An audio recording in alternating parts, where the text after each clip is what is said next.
Yeah, I was watching that, and Donald Trump last week stood and said in front of a bunch of groceries and said, "I haven't seen any Cheerios in a long time. I had Cheerios for breakfast."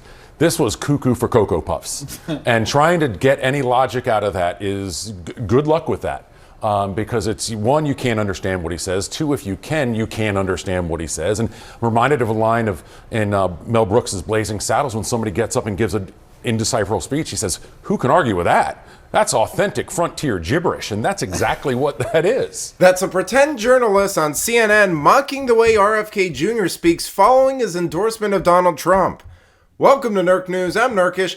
And it's amusing how the same people who relentlessly try to paint Trump as cruel and mean-spirited because he commented on Nikki Haley's clothes or called a rude journalist nasty have no problem mocking his personal appearance or the neurological disorders of people who endorse him. Lucky for us, though, someone at CNN's legal team must have gotten the memo about RFK Jr.'s medical condition because they forced that pretend journalist to apologize a few days later. Thanks to both of you. Doug, you're here in the studio. Let me go to you first. I mean, this debate over the debate, it just sounds kind of hokey as a thing to say, coming out of my mouth. I mean, this debate is going to happen, right? Well, let me say first, since you talked about RFK, last week I was on this network and I made a joke about the way he speaks, which is totally out of bounds, and I just want to acknowledge that and apologize for it. Okay. His ideas, totally in bounds, how he speaks differently. But to your question about the debates. Now, it's pretty obvious that Democrats and the media are losing their minds over the recent RFK Jr. endorsement.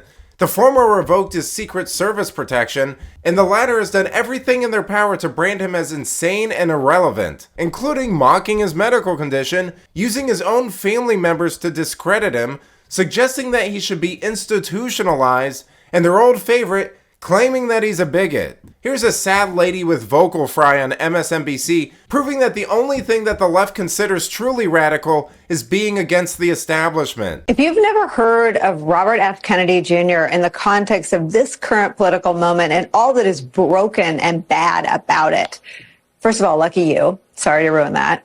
We'll start with a quick word on who he is and, crucially, who he is not. RFK Jr. is, as you likely surmise, the son of Robert F. Kennedy, the highly regarded brother of President John F. Kennedy. RFK Jr. is not a scientist. He is not a doctor, although that has not stopped him from spreading lie after lie after lie on topics of public health and vaccine safety.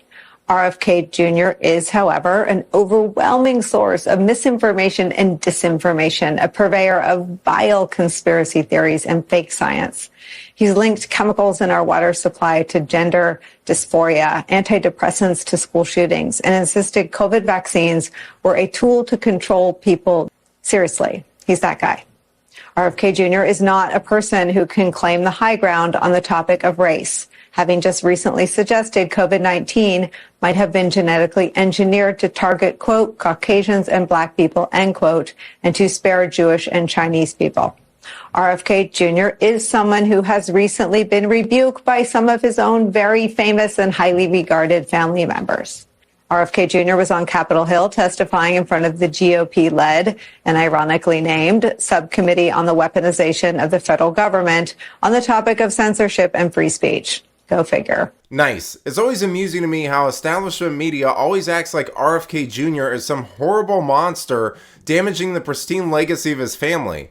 But let's not forget that the Kennedys don't necessarily have the cleanest track record in America either. I mean, there's entire books that have been written on the alleged corruption and misdealings of some members in that family. So sorry, I'll take the one who questions pharmaceutical companies and doctors over the one who likely had regular affairs or the one that killed an innocent woman. But let me know what you think. Is RFK Jr. an insane radical? Let me know in the comments, and if you enjoyed this video, please give it a like and subscribe to the channel. That stuff really does help us out. Until then, this has been Nerk News. Thanks for watching. Bye!